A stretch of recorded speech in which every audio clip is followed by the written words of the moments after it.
the Necros? We're nasty. Hot and nasty. You look at most any film, and the bad guys are the ones that stand out. The villains have the juicy part. So I said, well, why not really juice it up?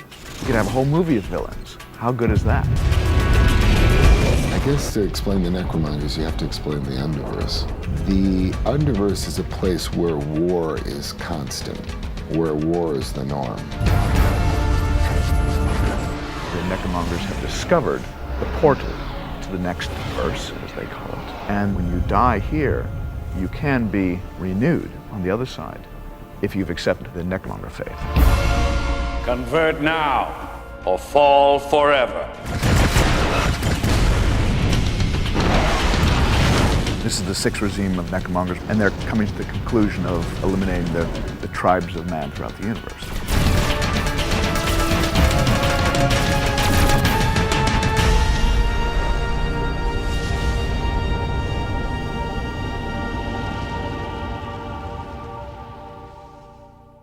It's a Necromonger. It's dangerous. It's sci-fi, baby. It's serious.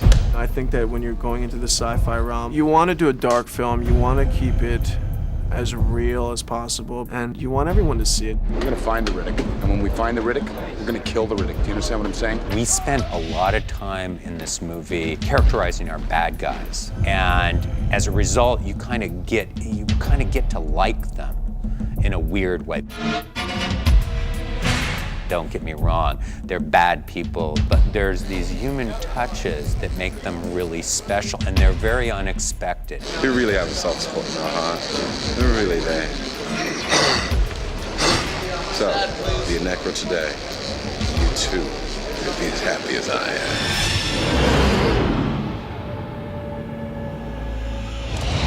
am. It's just not enough for me to portray them as a singular group of villains. I want to get in there and see who is whom to each other. I want to know the differences between these guys. I want to see the infighting and the backstabbing and the palace intrigue. I don't see the Lord Marshal as an evil man. He's not. He's a warrior priest. He's Marcus Aurelius, an inspired, enlightened emperor. Let's go replenish the ranks. He was given X territory. His job is to go to Y. This is the Lord Marshal's big dance number.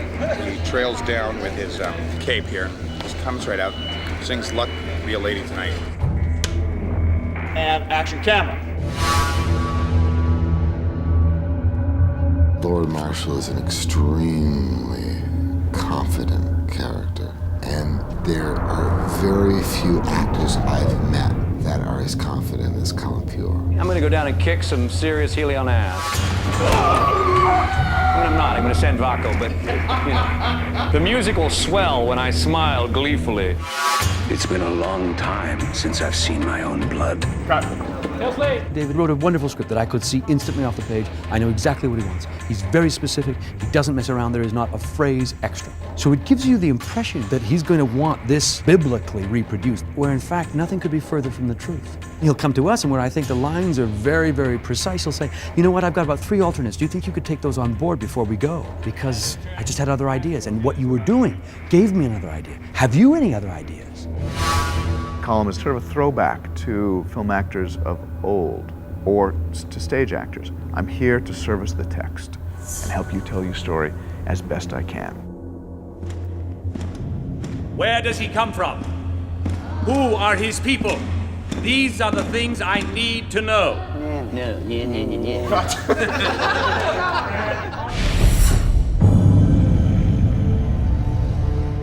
I've got to believe that in any dark race, from the Nazis on, that there were people in it who got sucked up and who sort of played along at the beginning, and years later they looked back on their life and they said, God, how did I get to this place? We all began as something else.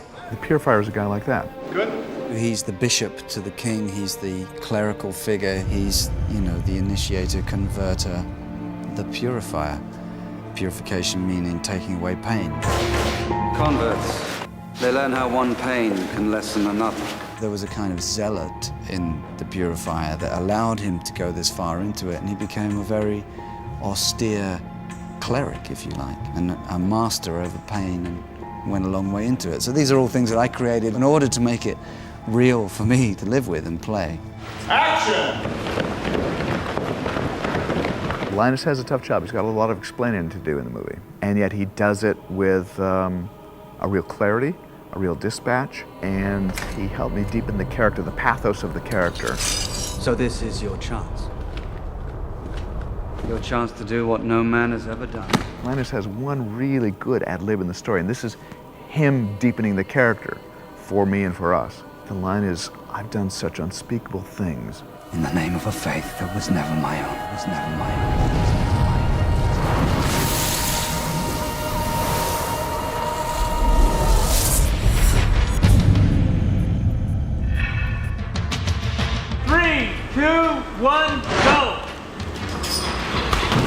Vaako is so cool. Carl Urban is so incredible. It's all about Vaako. First of all, he's an amazing actor.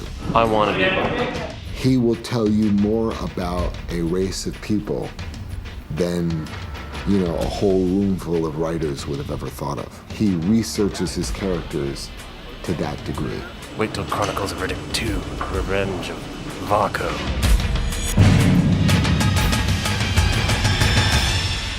I was immediately drawn to the dilemma of the character and the interesting dynamics and situations that he was in. Forgive me. And 3, 2, 1, action! I had a lot of good candidates for Vaako. A lot of good actors wanted to play the role. But I was really convinced when he started to go through the makeup tests and he shaved his head down on the side. Good as gold. And he started to armor up, and it reminded me of what actors do, real actors do, is they disguise themselves in the role.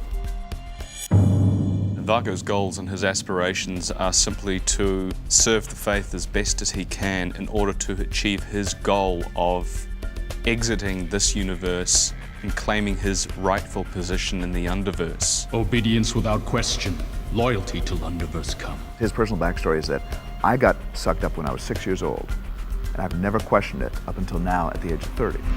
But my Achilles heel is that I married a beautiful woman who has ambition, and like Lady Macbeth before her, has enough ambition for them both.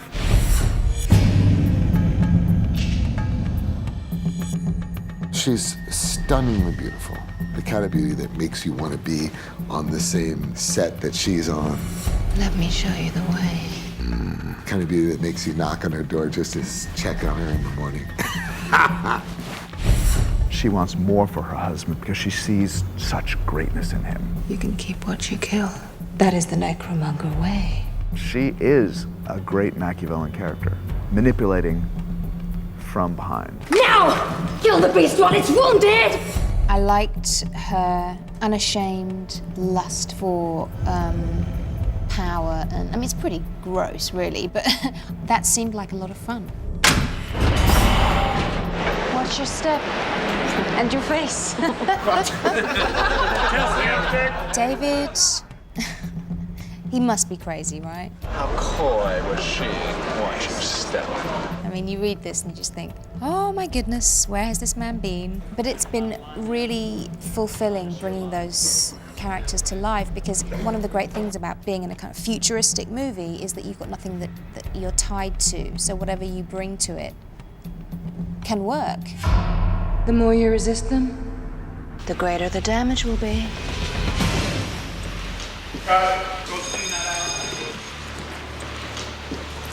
This is an opportunity to create almost an entire world. What really exists here that we can tangibly touch, sit on and feel and smell and live in is real. I'm convinced that it adds a valuable layer to an actor's performance. You walk in and you're forced to inhabit the space.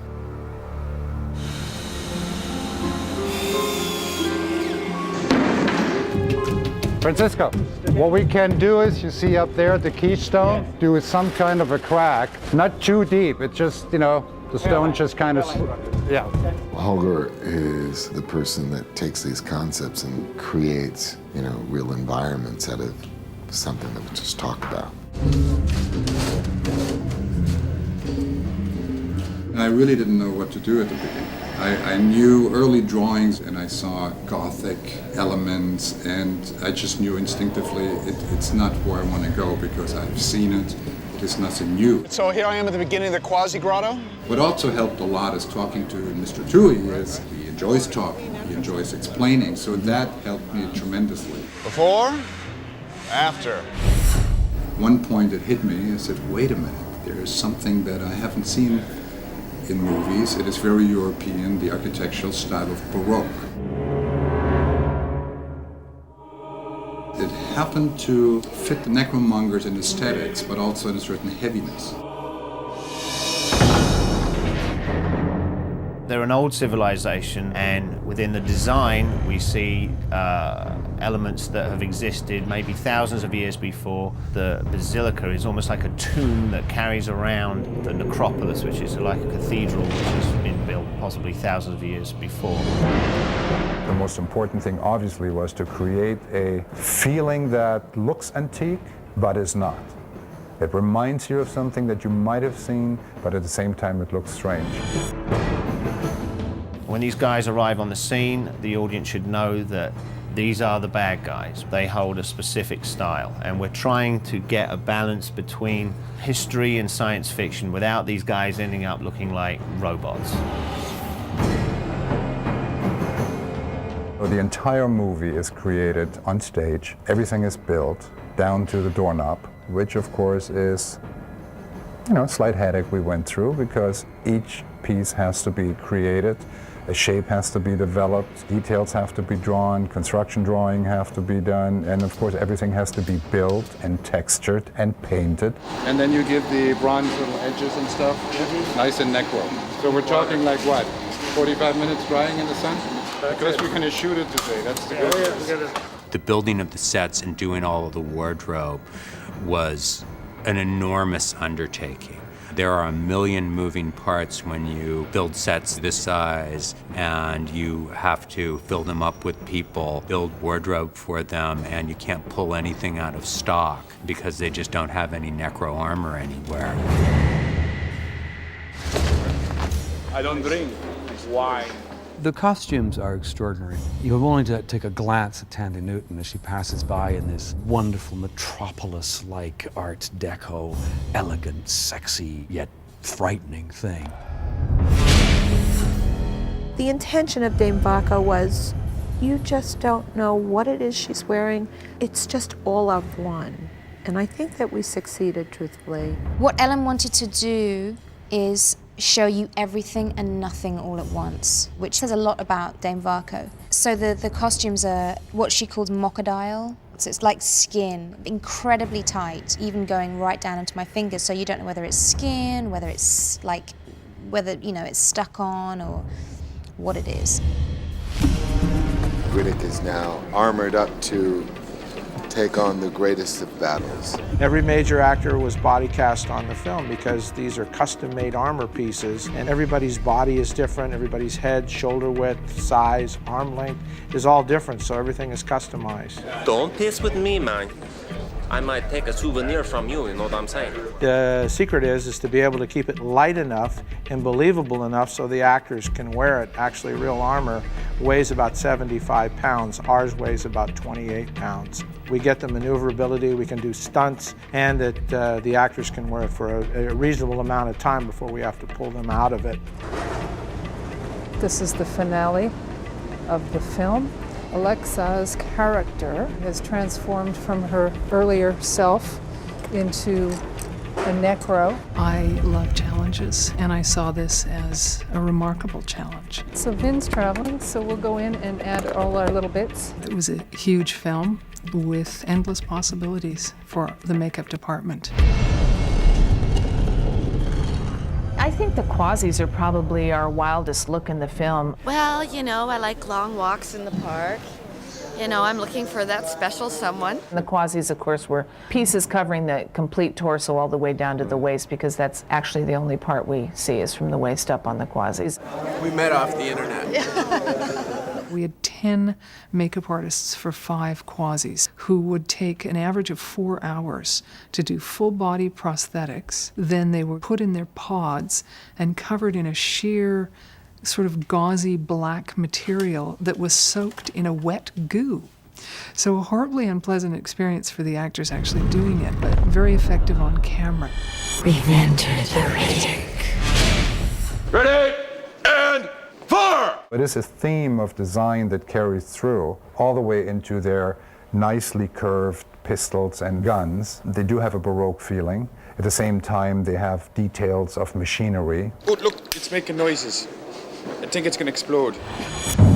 Their ships, their design also has this grade of ornamentation going down to the fighters, which are designed to look almost like hammers and anvils. You know, if they don't shoot something down, they'll ram it. It's just about force.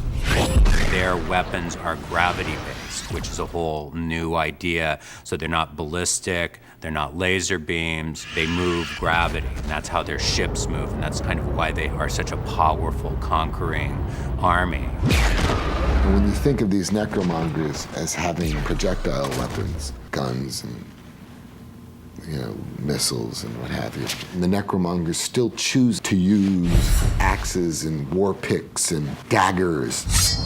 There's a reason for that. They can keep the kill if it's done in hand-to-hand combat. One of the most important things was to try to be original and to try to play with a different spin on mythology. You keep what you kill. It's so crazy to create a mythology, because you either take modern day or present day and say, okay, well, here they believe in God or they don't believe in God, or you create a whole new mythology. You can keep what you kill. Riddick is up against the might of a new dark mythology and all the indoctrination that's inherent in that. So it's no small enemy that we give him in this movie. You keep what you kill. I just wanted to try to give the audience unexpectedly good characters in a science fiction film. You keep what you kill. You keep what you kill. Hey, now don't close out, I've got some awesome movie extra trivia. One of the great pioneers of special effects was Ray Harryhausen. He pushed the limits of imagination, visual effects and miniatures in ways that inspired generations after him.